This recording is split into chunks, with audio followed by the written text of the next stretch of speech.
En deux mots, les organisateurs de la journée, donc la MEL et le CGET, ont souhaité profiter de la journée pour offrir en quelque sorte un éclairage, proposer un zoom sur une initiative ambitieuse en matière de lutte contre la ségrégation scolaire. C'est une initiative qui est menée dans le 18e arrondissement de Paris, mais vous allez la voir en détail, dont l'objectif est de revoir les règles de l'affectation au collège pour assurer plus de mixité scolaire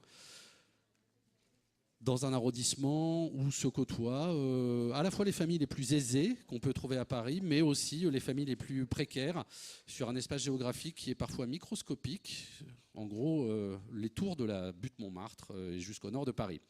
Pour vous présenter cette initiative, maintenant qu'ils sont installés, je donne la parole à 3 de ces artisans. On aura, après cette séquence, si vous respectez le temps qui vous est imparti, le temps d'avoir quelques questions et échanges avec la salle, ce que j'espère.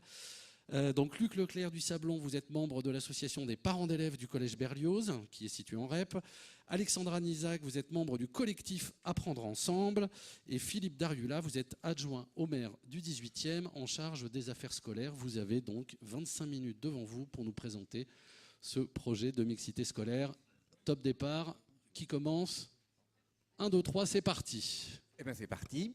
Bonjour, donc Philippe Dariula, je suis l'adjoint au maire du 18e qui a porté ce projet de ce qu'on appelait multisectorisation. Alors de quoi il s'agit? Peut-être 2 mots pour présenter le territoire. Le 18e arrondissement, nord de Paris, 200 000 habitants, 11 collèges, 2 collèges en REP+, 6 collèges en REP et 3 collèges hors REP, 67 écoles. Donc un tissu scolaire assez dense et important.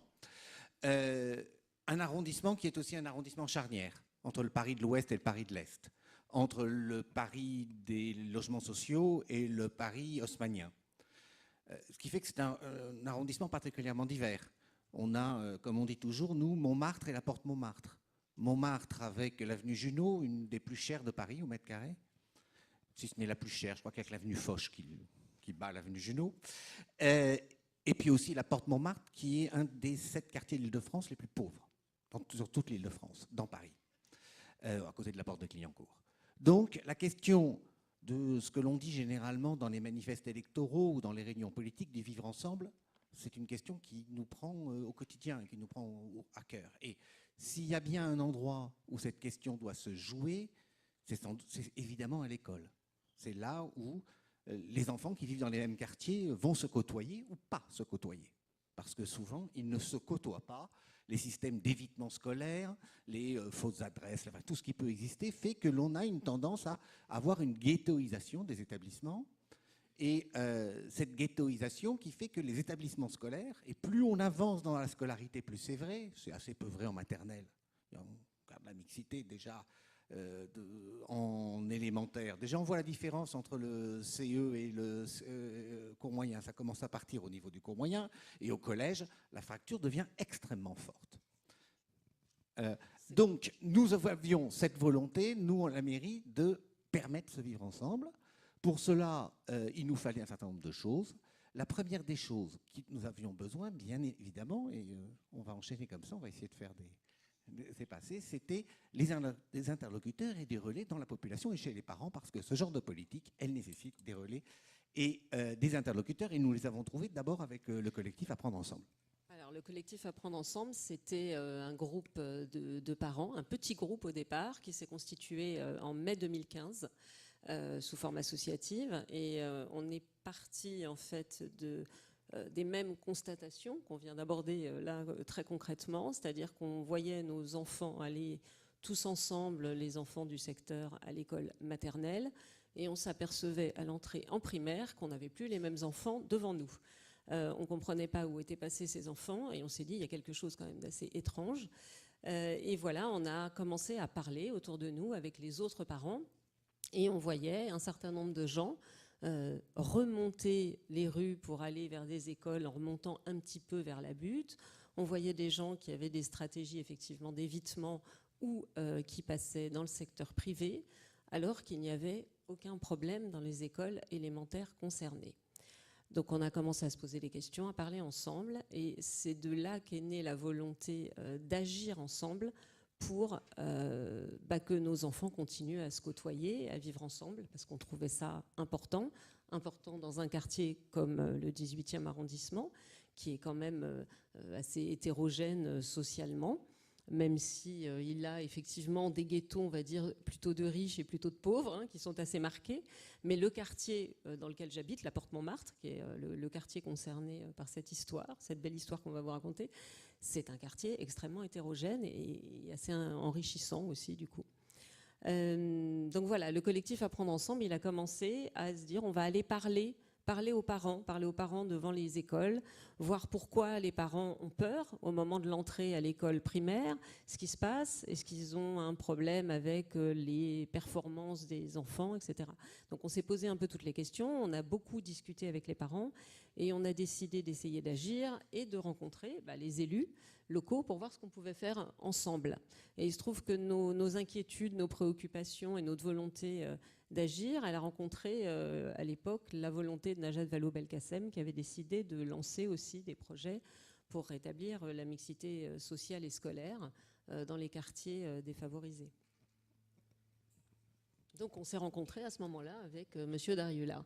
Et c'est là qu'a commencé la période où on avait la possibilité de lancer des expérimentations sur la sectorisation dans les collèges. Alors, juste 2 mots sur cette première rencontre. Ça a été pour nous un élément important et je pense que c'est une façon de voir aussi. La relation élu-citoyen, là, elle a parfaitement fonctionné parce que nous avions cette préoccupation, mais l'idée d'un multisecteur, je dois le reconnaître, elle vient de l'association de la première rencontre qu'on avait eue.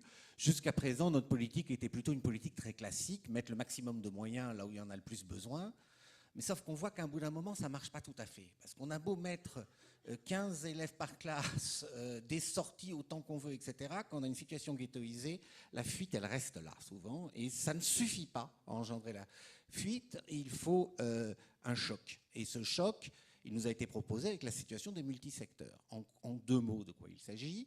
De prendre 2 collèges très différents, enfin 2 collèges différents. On n'a pas osé les choses les plus extraordinaires en différence parce qu'on en avait enfin quand même des collèges très différents, de catégories très différentes. Au lieu de faire 2 secteurs, de faire un seul secteur et de répartir dans les 2 collèges les enfants de façon à ce qu'il y ait exactement le même public socio-culturel dans les 2 collèges. Alors on pourra vous expliquer après les différentes méthodes qui ont pu être utilisées, puisqu'il y a eu des méthodes différentes selon les collèges, mais le principe est celui-là, faire un peu par une décision la mixité dans des établissements où elle n'existait pas auparavant. Alors, pour cela, 2 sites ont été visés dans le 18e. Le site Berlioz-Coysevox, donc avec 2 collèges, le collège Coysevox, le collège du sud, donc plutôt de la butte Montmartre, et le collège Berlioz, plutôt du nord de l'arrondissement, donc de la porte Montmartre, et puis un autre sur les collèges Gérard Philippe et Marie Curie. Tout ceci, donc 4 des 11 collèges du 18e arrondissement ont été concernés. Alors, en 2 mots, comment a-t-on fait? Tu veux expliquer ou j'y vais? Bon, en 2 mots, parce qu'il faut quand même qu'on... on dit qu'il y a une relation entre les citoyens et les élus. S'il n'y a que l'élu qui parle, ça ne va pas le faire. Comment a-t-on fait? 2 schémas. Le premier schéma, Coysevox-Berlioz. On a décidé ce qu'on appelle la montée alternée. Donc, 2 secteurs. Un secteur qui était un des secteurs les plus privilégiés, enfin, des 10% des collèges les plus CSP+, de Paris, et l'autre qui était dans les 15% les plus défavorisés. Un seul collège sur les 2 collèges, décidé que chaque année, montée alternée. C'est-à-dire qu'à l'année N, les 6e et les 4e seront dans un collège, les 5e et les 3e dans l'autre. À l'année N plus 1, l'année suivante, on inverse. C'est-à-dire les 5e, etc. Ce qui permet aux élèves d'avoir toujours le même établissement, puisque celui qui est en 6e est au collège, l'année d'après c'est la 5e, etc. Il y aura toujours, les élèves vont faire leurs 4 années dans le même établissement, mais d'avoir que 2, niveaux par collège chaque année. Et ce qui est important, c'est que tous les ans, on change de collège. C'est-à-dire que tous les élèves de CM2 du même secteur regroupé, et là il s'agit de Berlioz-Coysevox, parce que ce n'est pas le choix qui a été fait sur l'autre secteur, tous les élèves rentrent en 6e dans le même établissement. Donc là, le mélange se fait de manière immédiate. Tous les élèves sont regroupés. Il y avait d'autres possibilités. Il y a deux autres systèmes qui ont été proposés et soumis lors des concertations qui ont eu lieu.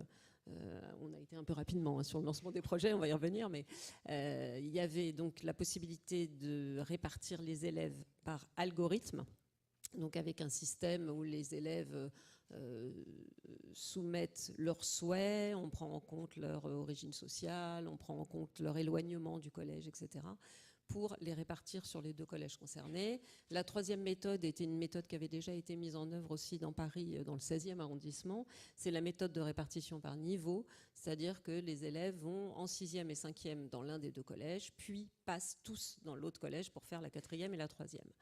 Donc là, c'était une problématique qui n'était pas la mieux adaptée au secteur dans lequel on était, nous. Je reviens un tout petit peu en arrière sur la manière dont le projet a été mené.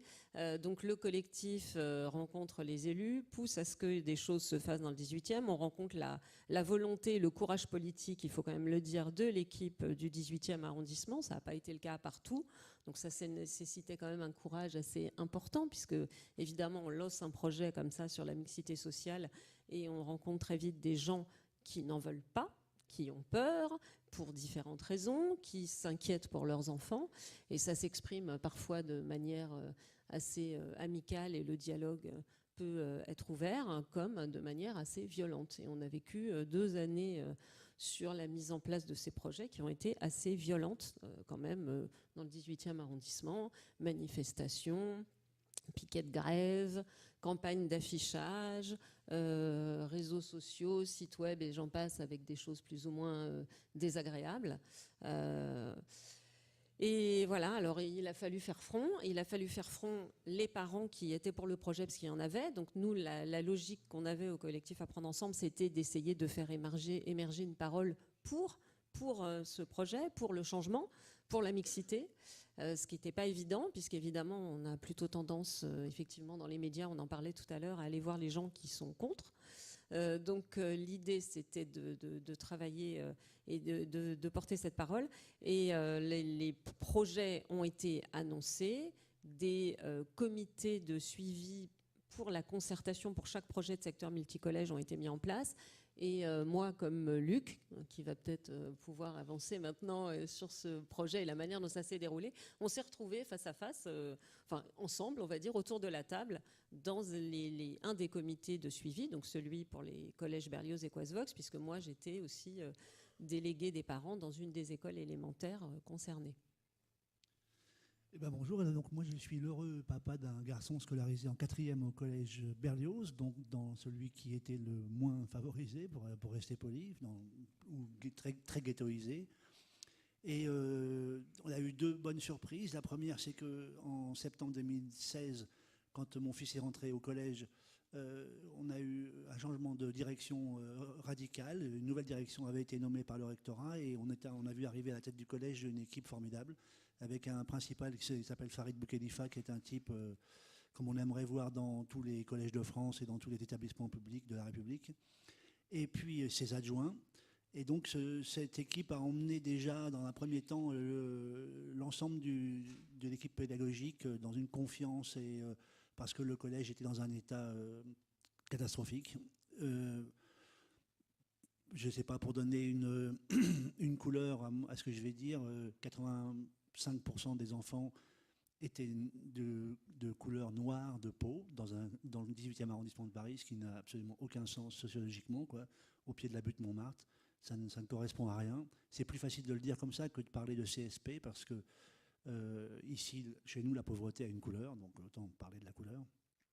Et la situation géographique est amusante, parce qu'effectivement, plus on est vers le sud, plus on est vers le Sacré-Cœur, vers la butte, et plus on est vers le nord, plus on est vers la Porte, et vers les périphériques, et vers la banlieue. Et nous, on est vraiment à la Porte. Donc, on ne l'a pas encore passé, mais enfin, ça pousse. Hein. Et donc, quand la proposition nous a été faite le 23 novembre 2016, il y a une réunion au collège Coisvox où Philippe Dariola était là avec les directeurs académiques, des autorités, quoi, pour nous expliquer qu'il fallait que ça change et qu'on avait des propositions à nous faire. Donc nous, prudents, n'étant pas nés du dernier printemps, on s'est dit, est-ce que c'est pas un cache-misère? Est-ce qu'on ne va pas nous vendre un truc pour nous cacher un peu, faire bien avant les élections? Donc on a attendu de voir les mesures assorties à la proposition pour voir si vraiment il y avait du sérieux derrière. Et quand on a vu c'était sérieux, qu'il y avait du concret, des moyens mis en œuvre et proposés, les parents de Berlioz, on s'est concerté avec les enseignants, avec la direction, et on s'est dit il faut y aller sans barguigner, comme dit Caméra de Mélenchon. Et donc on y est allé sans barguigner et ça a marché. Ça a été la guerre civile. C'est-à-dire que on a un blog nous sur notre association de parents d'élèves, et très rapidement on a eu des messages et on s'est interrogé en disant mais est-ce qu'on a le droit de laisser passer des messages aussi monstrueusement négatifs, injurieux, j'en passe. Et on s'est dit qu'il fallait tout laisser passer, évidemment sauf ce qui est hors la loi. Et donc on a tout laissé passer. Vous pouvez aller le consulter, le blog des parents d'élèves du collège Berlioz, et vous cherchez, vous verrez. Tout est resté là. Il y avait quelques réponses. On était quelques-uns à travailler pour faire des réponses quand la question méritait la réponse. Et ça a été très difficile parce qu'on a touché quelque chose, à mon sens, dont on n'a pas... dont il est difficile et prétentieux, il serait prétentieux de pouvoir répondre en 10 minutes comme ça, mais quelque chose qui touche vraiment à un problème sensible de la société contemporaine. Un, dans sa relation au service de l'éducation nationale. Deux, dans la question de savoir comment on fait société, tous ensemble, avec les anciens et les nouveaux arrivants. Et trois, comment on apprend à vivre, non pas séparément les uns des autres, abrités derrière des murs qui sont très à la mode ici ou là, partout, sur le globe, mais dans des quartiers. Voilà. Et donc, évidemment, ça va bien au-delà de la politique de l'éducation nationale, parce que ça touche la politique de la ville, l'urbanisme, la façon dont nous habitons les villes, les quartiers. Et par exemple, la première réunion d'information qui a été faite pour nous informer du projet, une femme a pris la parole en disant « Mais vous ne comprenez pas, monsieur », en parlant soit à Philippe, soit au directeur académique, « J'ai emprunté sur 25 ans pour acheter mon appartement rue Marcadet, c'est pas pour voir mon fils scolarisé au collège Berlioz. » Voilà la synthèse. Il me semble que Philippe, qui est professeur à Sciences Po, je ne pense pas qu'il puisse inventer une synthèse aussi parfaite en sciences politiques que ça. C'est-à-dire, tout d'un coup, on a la cristallisation de l'angoisse, du déclassement, de la chute, de tomber de la butte, en bas de la butte vers la porte, et de ce qui peut nous arriver à nous ou à nos enfants. Mais en même temps, moi, j'ai jamais prétendu que la peur avait été étrangère de mon attitude quand mon fils est arrivé au collège Berlioz. J'avais peur parce que je voyais bien que je mettais mon fils dans un collège qui ne tournait pas rond, qui n'allait pas bien, où il y avait eu des événements violents, il y avait eu des incursions, des grands frères qui rentraient, des personnes qui rentraient étrangères à l'établissement pour aller y régler des comptes personnels. Ça ne tournait plus, quoi. Et c'était difficile. Et d'ailleurs, il y a eu une page du Parisien libéré dès qu'on tapait Collège Berlioz, ce qui arrivait à la gueule en premier, et qui était catastrophique. Les gens fuyaient ça à tout prix. Et le conflit entre le citoyen et le papa, ou le citoyen et la maman, il est parfaitement légitime. Et il ne faut pas se le cacher, il faut juste l'accepter comme étant un vrai conflit. Et on le règle avec les moyens qu'on a. Et moi, je n'ai pas de leçon à donner à personne. Simplement, il faut s'approcher, quoi. Il faut essayer de prendre en main. Parce que tous ces projets-là ne marchent pas si on ne s'en mêle pas, quoi. Et si on attend que les autres s'en mêlent pour nous, ça ne marche jamais. Donc on s'en est mêlé. Il y a une cohésion parfaite entre la direction du collège, l'équipe pédagogique, les parents d'élèves. Ce qui fait que pour que le projet de montée alternée soit effectif et en vitesse de croisière, il a fallu que sur 2 années, on fasse des déménagements de cohortes. Donc l'année dernière, pour faire la place aux 6e, aux 9 classes de 6e scolarisées à Coisvox, il a fallu que les 4e de Coisvox viennent faire leur 3e à Berlioz. Donc là, ça a été la catastrophe. Les parents, vous comprenez, le traumatisme pour nos enfants, ils vont devoir déménager de collège. Bon. Je précise que les collèges sont à 500 mètres l'un de l'autre. Voilà, ils sont tout près. Et donc, mais ça a été une année formidable où pendant 2 jours, les enfants se sont regardés un peu en chien de faïence et puis ça a marché. Et on a monté de 20 points la réussite au brevet. Et franchement, je n'ai pas rencontré un seul parent qui m'a dit ni regretter, ni nous en vouloir, ni continuer de critiquer, fort de l'expérience de leur enfant scolarisé en 3e, quoi. On va ouvrir des questions à la salle. Je voudrais juste Vous insistez beaucoup sur la peur du déclassement. Est-ce que c'est la seule réticence qui a eu lieu à ce projet? Est-ce qu'il y a eu aussi une inquiétude inverse pour les parents dont les enfants auraient été scolarisés au collège Berlioz, non mixisé, si je puis dire, de les envoyer dans un environnement peut-être plus concurrentiel, ou je ne sais pas, qui leur ferait peur? Oui, deux choses. D'abord, par rapport à tout ce que dit, je partage tout ça. Je ne veux pas non plus effrayer les élus qui voudraient se lancer dans ce type de politique. Oui, il y a eu des oppositions, il y a eu aussi de très forts soutiens. Et il ne faut pas... Là, il y a pas mal d'élus ici. C'est vraiment une politique qui permet de remobiliser autour de politiques municipales des populations qui souvent s'éloignent justement des politiques municipales, etc. Et que ça a été de ce point de vue aussi... Hein, pas effrayé. Il n'y a pas de guerre civile dans le 18e. Deuxième chose, pour répondre, oui, évidemment, on va être honnête. Quel était le pari qu'on avait fait, nous, la municipalité? Coysevox-Berlioz. Coysevox, en faisant le multisecteur, on va avoir un peu plus de fuite. L'idée, c'était que, justement, parce que Berlioz n'était pas à l'image du quartier, parce qu'il y avait déjà une énorme fuite à Berlioz, que les CSP+ de Berlioz, qui fuyaient avant ce collège, reviennent avec le multisecteur pour qu'on retrouve la population, qui est bien la population de la mixité des deux collèges, dans le collège. Et c'est ce qui s'est passé. Grand succès de ce point de vue. On a eu un petit peu d'augmentation de la fuite de l'ancien secteur de Coysevox vers le privé où ils sont débrouillés, parce qu'à Paris, c'est un sport national de se débrouiller. Il y a 20% en moyenne de fuite. Mais en revanche, des gens qui avant se débrouillaient, qui étaient sur le secteur de Coysevox, sont revenus. Et on a retrouvé cette mixité. Le pari qu'on fait maintenant, c'est qu'à partir de ce moment-là, on enclenche un processus qui va réattirer ceux de Coysevox qui étaient partis et qu'on va retrouver vraiment une situation où on aura cassé la logique de la ségrégation scolaire, qui était une logique qu'on subissait sans, jusqu'à présent, trouver de levier qui était réellement efficace. Pour répondre à la question sur les gens qui n'auraient pas voulu, en fait, ce qui s'est passé, c'est que c'est les enfants qui se sont exprimés à un moment. Et pour ceux qui sont un peu curieux, ils peuvent aller écouter. Il y a eu une très belle émission sur France Culture autour de ce projet où on entend les enfants en parler. Je ne sais plus le nom de l'émission, Luc, tu te souviens? Les pieds sur terre, je pense. Pardon. Les pieds sur terre, à mon avis, non? Non. Je vous redonnerai le nom de l'émission. Et en fait, ce qui s'est passé, c'est qu'effectivement, les enfants de Berlioz avaient entendu des choses moyennement tendres sur eux, sur leur capacité intellectuelle, parce qu'effectivement, il y a la peur du déclassement, il y a la peur de la chute des résultats scolaires, ce qui est absolument irréel. Donc voilà, il y avait évidemment toutes les peurs qui s'expriment. On avait autour de la table dans le comité de suivi des gens qui demandaient une analyse des résultats très fine avant même que le projet ait commencé. Enfin bon, on a eu un peu tout. Donc effectivement, dans le cadre du comité de suivi, on a eu l'occasion pour les deux collèges concernés dans le secteur Berlioz-Coysevox d'obtenir des moyens supplémentaires, d'obtenir les moyens pour le collège Coysevox équivalents à ceux d'une REP, puisque un des deux collèges, Coysevox, n'était pas en REP alors que l'autre était en REP. Donc il y a eu un certain nombre de moyens qui ont été mis sur la table. La nouvelle équipe pédagogique et de direction, surtout du côté du collège Berlioz. Donc on va dire qu'un peu tous les ingrédients étaient réunis pour que ça marche, et ça a marché.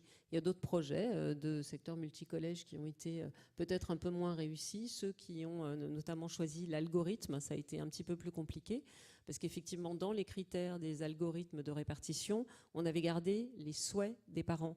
Et on s'est aperçu que les parents souhaitent aller, en gros, là où ils sont affectés au départ. Donc la mixité ne s'opère pas de la même manière. Le projet, de ce point de vue-là, nous, il est réussi. Pour finir de répondre... Ouais, je vous donne la parole une seconde. Juste signalez-vous aux hôtesses pour pouvoir prendre la parole après monsieur. Effectivement, dans le collège Coysevox, les catégories socio-professionnelles favorisées étaient largement majoritaire, donc il était facile de penser, de constater que la faculté d'expression, la liberté d'expression circulait plus facilement, donc des porte-paroles de la colère étaient vraiment nombreux de l'autre côté. De notre côté, les porte-paroles de l'engagement étaient moins nombreux, j'en faisais partie, j'étais fier d'en faire partie même, mais pour ceux qui craignaient que ça change du côté de Berlioz, probablement il y en avait, mais ils étaient beaucoup plus silencieux, ils ne se sont pas trop exprimés. Je ne crois pas qu'il y en avait qui étaient opposés pour des raisons les mêmes qu'en face, mais plus par timidité, plus par le souci de ne pas trop se faire remarquer. Je sais qu'il y a une différence, par exemple, dans les populations d'origine maghrébine dans le quartier qui sont bien mieux intégrées que ceux qui sont du sud saharien. Et donc ceux-là, et par exemple, on en trouve beaucoup dans le privé. Et ceux-là, ils étaient plutôt contents de ce qui se passe et de voir que ça bouge. Et beaucoup étaient contents de voir il y avait surtout, moi j'étais le seul homme, il y avait beaucoup de femmes qui étaient dans les parents d'élèves. Maintenant, on s'est rééquilibré, mais qui étaient très très engagés et qui avaient vraiment la confiance de l'ensemble des parents. Donc, et on a beaucoup travaillé avec les enfants de 4e pour leur dire l'année prochaine, vous allez avoir des nouveaux camarades. Et il faut que vous vous y préparez parce que vous verrez, ils ne vous ressemblent pas en tout point. Voilà. Non, si on ne prend pas de questions à la salle, on n'en aura pas, quoi. Qui a un micro? Madame. Bonjour, je suis Cécile Lehallu, je suis responsable du service politique de la ville à Roubaix. Ce que vous dites là m'inspire beaucoup. Roubaix est une ville extrêmement ségrégée en termes scolaires, en tout point, depuis la maternelle. Et évidemment, voilà, je trouve vraiment votre démarche absolument passionnante. Et je m'interroge, et j'espère qu'il y a des associations roubaisiennes dans la salle, je sais qu'il y en a, j'espère qu'il y a des collègues de la réussite éducative de Roubaix, parce que et je sais qu'il y a des collègues de la MEL qui travaillent fondamentalement sur cette question de la ségrégation scolaire dans la métropole et particulièrement à Roubaix. Mais je m'interroge en fait sur la façon dont on pourrait s'inspirer de votre expérience. Paris, le 18e, même avec merci de la description de votre secteur que je connais peu. Mais ce que je constate en tout cas, c'est que votre force, c'est qu'il y a une mixité forte dans l'arrondissement qui fait que vous pouvez relier, enfin vous avez pu, même si c'était pas facile. Et donc je me demande dans quelle mesure, je ne sais pas si vous avez pu rencontrer d'autres villes déjà témoigner, j'imagine que oui. Et qu'est-ce que vous voyez vous-même comme pouvant être transmissible à des territoires qui sont parfois plus homogènes. Plus homogènes, ou en tout cas, et peut-être je me trompe d'ailleurs, parce qu'à Roubaix, il y a aussi beaucoup de classes moyennes supérieures.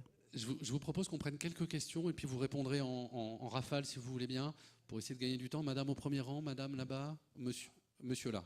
Essayez de faire des questions courtes, s'il vous plaît. On est vraiment dans des temps très réduits, quoi. La question sera courte. Vraiment, vous avez une bonne imagination parce que ces permutations et ces combinaisons, franchement, ont permis de donner de l'espoir et à faire réussir certains élèves.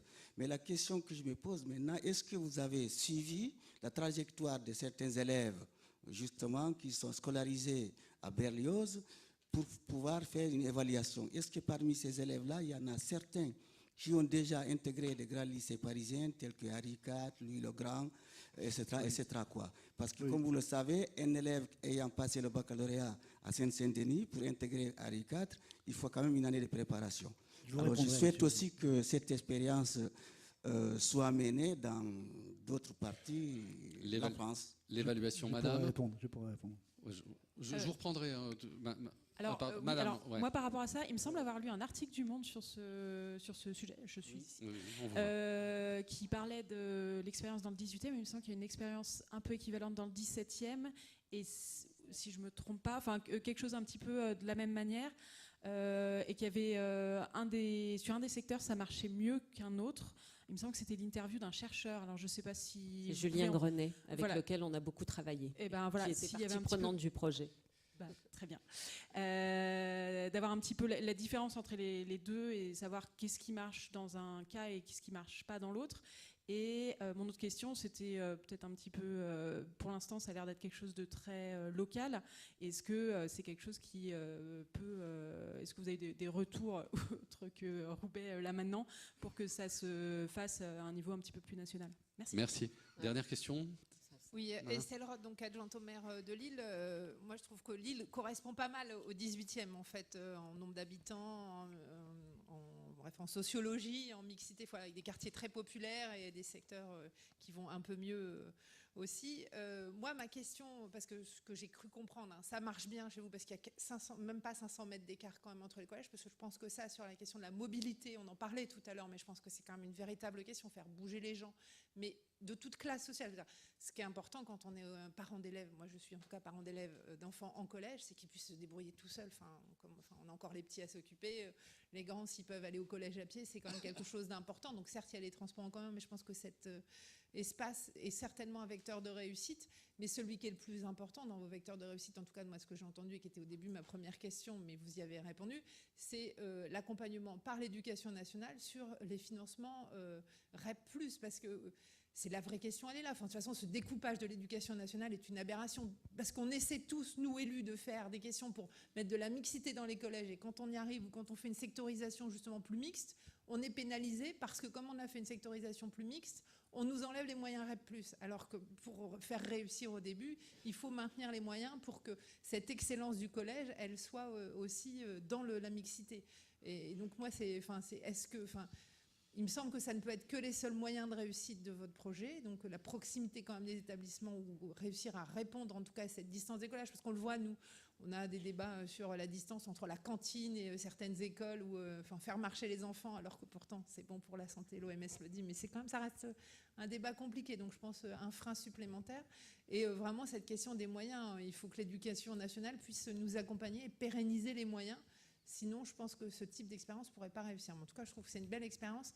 Et il faudrait avoir, parce que les vôtres marchent, mais il faudrait vraiment avoir les éléments de tout ce qui n'a pas marché pour qu'on puisse s'en enrichir, pour y réfléchir sur si on voulait le développer dans d'autres villes. Merci. Alors, donc je reprends, je résume. Alors, allez-y. Donc, la question de la trajectoire. La première question, parce que moi je suis là gratuitement. Donc, si vous m'invitez pour discuter avec vous de ce qu'on peut faire, gratuitement, je viendrai. Non, mais dans la mesure de mon agenda, je trouve que cette expérience est formidable. J'y crois. J'ai donné beaucoup de mon temps et de mon énergie pour que ça marche. Donc, je ne vois pas pourquoi je m'arrêterai maintenant, parce qu'on est en plein dedans. Et à Paris, j'ai pris la parole il n'y a pas longtemps à l'Observatoire de la diversité, ou à la plénière, et des représentants de parents du 12e arrondissement, du 13e sont venus nous voir en disant mais est-ce qu'on pourrait se rencontrer? Bon, la dernière fois, il y a quelqu'un qui m'a appelé, mais je ne pouvais pas y aller. Mais en fait, il y a d'autres collectifs de parents qui sont nés après cette expérience et qui commencent à venir nous voir. Et il y a, pour ceux qui demandaient s'il y a des résultats, il y a l'Observatoire parisien de la mixité, de la réussite éducative qui a été créé suite à ces premières expérimentations, qui va publier des rapports et des chiffres réguliers pour suivre les résultats des secteurs multicollèges qui ont été mis en place. Donc des 3 expériences déjà menées. Il y en a plusieurs autres qui sont lancées pour l'année à venir. On espère qu'ils vont se concrétiser très rapidement sur les 12e, 13e, 20e, 14e. Enfin, on sait pas, on n'a pas encore confirmation de tous les projets. On va dire qu'il y a d'autres projets que la mairie de Paris a relayés et souhaite lancer d'autres projets. Donc il y a les rapports de Julien Grenet et de son équipe qui donnent des tas de chiffres et des tas de données sur la réussite de tous ces projets. Et nous aussi, au collectif Apprendre Ensemble, on milite pour ça, parce que pour nous, ça ne s'arrête pas.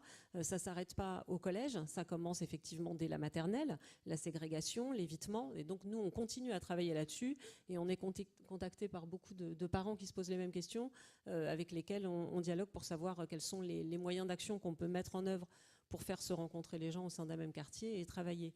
Et juste sur la question, là, sur la distance. J'ai pas fini ma réponse. Donc, ma réponse c'était, mais il faut qu'on soit en contact les uns les autres, quoi, par les collectifs, par les associations, par les associations de parents. Et on peut échanger des mails et être en contact pour échanger des expériences et avancer et aller rencontrer des élus. Moi, j'ai fait une interview avec mon principal dans une revue qui s'appelle Diversité. On m'a demandé quel était le prérequis. J'ai dit le prérequis, c'est la volonté politique et elle ne va pas sans un peu de courage. Donc il faut encourager nos élus. Voilà. Qu'ils n'aient pas peur, mais pour pas qu'ils n'aient peur, il faut les encourager comme un petit peu. Hein. C'est amical. Hein. C'est amical, mais bien sûr, mais il n'y a pas besoin de se taper dessus. Et pour répondre à la question de monsieur, oui, alors évidemment, on ne mesurera effectivement et efficacement les effets bénéfiques que sur un terme moyen ou long. Mais je peux d'ores et déjà vous dire que l'année dernière, les résultats ont été très bons, au-delà de nos espérances, 85% de réussite au bac, 30 au brevet, 30% de mentions très bien, et plusieurs élèves, je ne sais plus combien sur la cohorte, mais peut-être quelques-uns, orientés directement vers le lycée Henri IV ou Louis le Grand. C'est une religion à laquelle je ne crois absolument pas. Oui, c'est pas une fin en soi d'aller Henri IV. Mais puisque ça intéresse quelques-uns, c'est un indicateur qui vaut ce qu'il vaut, mais pour le mois, il ne vaut rien. Mais en tout cas, nous avons dans notre secteur des lycées, des très bons lycées, Condorcet, Carnot, Chaptal, qui sont des très bons lycées, très réputés, et beaucoup d'élèves s'en sortent. Le taux d'élèves qui sont rentrés en seconde générale et technologique est très élevé et d'un très bon niveau, au-delà de la moyenne nationale. Voilà. Et pour le troisième question... Non, je voudrais, si vous me permettez, je voudrais avoir une précision justement par rapport au parcours, parce qu'il y a des indicateurs scolaires, mais vous parliez tout à l'heure de faire quartier, vivre ensemble, etc. Est-ce que vous voyez les réseaux amicaux de vos gosses évoluer? Alors, le mien, il est en 4e. La première année, c'était difficile. C'était difficile parce qu'il est blanc et que dans sa classe, ils étaient quasiment tous noirs. Et donc, c'est simple, comme bonjour, mais c'est pas facile. Voilà. Donc, ça s'apprend. Il l'a appris. Et puis, ça s'est amélioré. Puis, ils ont revu un tout petit peu les classes. Et puis, alors... Oui, il y a des camaraderies qui se font. En tout cas, ils apprennent à se connaître. Ils apprennent un peu des codes qui leur appartiennent, suivant qu'ils sont d'une origine ou d'une autre, d'une religion ou d'une autre, d'une culture ou d'une autre. Donc, ils apprennent des choses. Dire que c'est très facile et que ça fusionne parfaitement et que on vient dormir à la maison ou qu'on vient manger à la maison facilement, non. Pas encore. Pas encore. Mais pour des raisons, des fois, qui, moi, par exemple, me font bondir de mon tabouret. Par exemple, la question du halal. Hein, quand on bute à 8 pour un môme parce qu'il y a du halal ou pas du halal, pour moi, ça me révolte parce que ça n'a rien à foutre là pour le moment. Ça concerne les adultes, pas les enfants. Donc, moi, personnellement, c'est un avis personnel, mais ça me révolte. Mais sinon, ça se passe quand même, mais c'est pas facile. Mais rien n'est facile en même temps. Hein, même la vie de couple. Hein. Alexandra. Allez. Alexandra. Oui. Bon, alors, allez-y. Mais deux mots. Alors, comité de suivi, tout est suivi, tout est étudié. Alors, les premiers chiffres ont été donnés, c'est les premières données, puisqu'on est à la 2e année de la mise en place. Mais il y a un comité de suivi avec des chercheurs, CNRS, détachés par le rectorat. Je voulais dire aussi, projet réussi parce que parfaite cohésion entre le rectorat et la municipalité. Bon, et là-dessus, il y a eu une entente. À tout moment, les moyens ont été débloqués, ils ont été dits, des négociations ont eu lieu, hein, vous en doutez, il a fallu obtenir un 2e CPE à Coysevox, enfin je vous passe les trucs, mais aussi les négociations ont eu lieu sur le fait que les moyens REP pour les deux et que ça ne serait pas remis en cause, puisque là, cette année, il y a la révision de la carte des REP, et que ça ne serait pas remis en cause et que là, on resterait avec ces moyens pour réussir l'expérimentation. Ça, c'est des éléments de moyens. Puis un autre élément de moyens, alors qui n'a pas eu tout son effet assez parce qu'il y a eu des problèmes techniques, mais sur lesquels on a beaucoup insisté, c'est, vous savez, à Paris, alors ça c'est très parisien, je ne réponds pas parce que je ne crois pas que c'est... Il n'y a pas de secteur pour les lycées. Les lycées, Paris est divisé en 4, et puis les lycées, bon, ce qui fait lycée qui fait Henri IV et puis d'autres. Bon. Mais cette affectation, elle se fait avec un certain nombre de points. Et on avait obtenu que justement, pour permettre que les CSP+, et c'est une discussion qu'on a avec le rectorat, il y a eu des réticences, notamment d'une association de parents d'élèves qui était très forte, c'est que les élèves, tous les élèves des collèges REP, aient un bonus pour leur affectation au lycée. C'est-à-dire, pour le dire clairement, le fils du chirurgien et de l'avocat qui habite dans un quartier populaire, plutôt que d'aller s'il veut aller plus tard dans un... Bon, et donc favoriser aussi par ce biais la mixité. Alors, c'est un petit bonus, hein, s'il fait, bien sûr, oui, non, évidemment, celui qui arrive au milieu de la 3e pour avoir les points, ça ne marche pas. Bon. Ça, oui, tout à fait, ça avait été prévu. Bon, voilà, il y a eu des réticences, là aussi, l'association de parents d'élèves, hein, sur ces questions-là, mais les choses ont pu avancer. C'est un autre élément important, je pense, aussi, dans ce type de dispositif, mais là, je reconnais, je pense que ça s'applique à Paris, ça, hein, puisque ailleurs, il y a des sectorisations de lycées. Mais voilà, je pense que c'est important. Alors, oui, on n'a pas de... Pour répondre à la première question, 2 mots, aucune prétention à dire regardez ce qu'on a fait, faites pareil partout. Je pense que les territoires sont divers et il faut s'y adapter. Mais je pense que ce qu'il y a à un moment, c'est que c'est vraiment une volonté politique qu'il faut trouver. Je pense quand même que ce que l'on a fait est en milieu urbain souvent adaptable. Évidemment, en milieu rural, je ne vois pas comment on peut faire un bisecteur en milieu rural.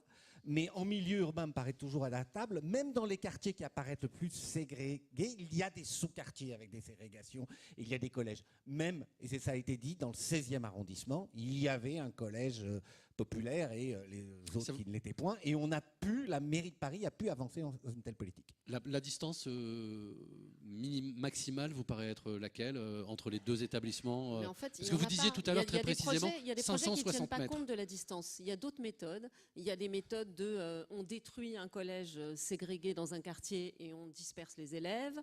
À Londres, ils ont mis en place des projets où en fait, le transport accompagne les élèves là où ils doivent aller. C'est-à-dire que là, ils ont vraiment des temps de trajet beaucoup plus importants, mais ça ne compte pas. Et en fait, à Paris, il y a vraiment une densité importante, mais on peut aussi faire autrement. Là, nous, on a un projet, on s'est adapté au quartier et aux conditions spécifiques. Et je pense qu'il ne faut pas essayer d'appliquer la même recette partout. Il faut vraiment s'adapter et trouver la meilleure solution possible dans un environnement donné. Pour finir... Il y a la carte, simplement. Dans le 17e arrondissement de Paris, autour du... Autour du nouveau jardin Martin Luther King, il y a eu énormément de logements qui ont été construits et donc une école. Et donc la mairie a dû bouger la carte.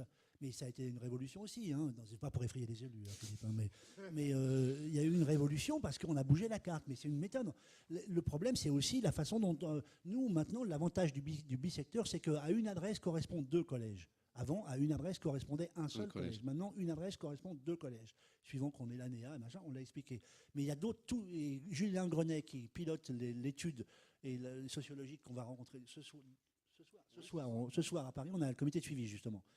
Et donc, lui, il ne dit jamais qu'il y a une seule méthode. Voilà, à chaque cas, merci. Une solution. Pour clore la séquence, est-ce que vous pouvez, parce que je pense qu'elle sera précieuse et que beaucoup vont l'utiliser, donner une adresse de contact? Vous appeliez les gens à vous contacter, où et comment? Parce que vous aurez peut-être du mal à vous recroiser par hasard dans les travées. Où est-ce qu'on peut vous écrire, à l'un ou à l'autre? On peut faire le lien au collectif Apprendre Ensemble, on fait ça très bien. Voilà, donc le site du collectif Apprendre Ensemble ou la page Facebook, et puis voilà. Nous on passe le relais. Et puis comme on l'a sur fait le blog cette des parents, vous tapez sur le blog des parents de Berlioz. Le blog des parents du collège Berlioz, voilà, et ça apparaît, et là vous pouvez poster quelque chose. Oui, et on vous répondra. Quant à moi, philippe.darula@paris.fr. Merci à vous. Simple que ça.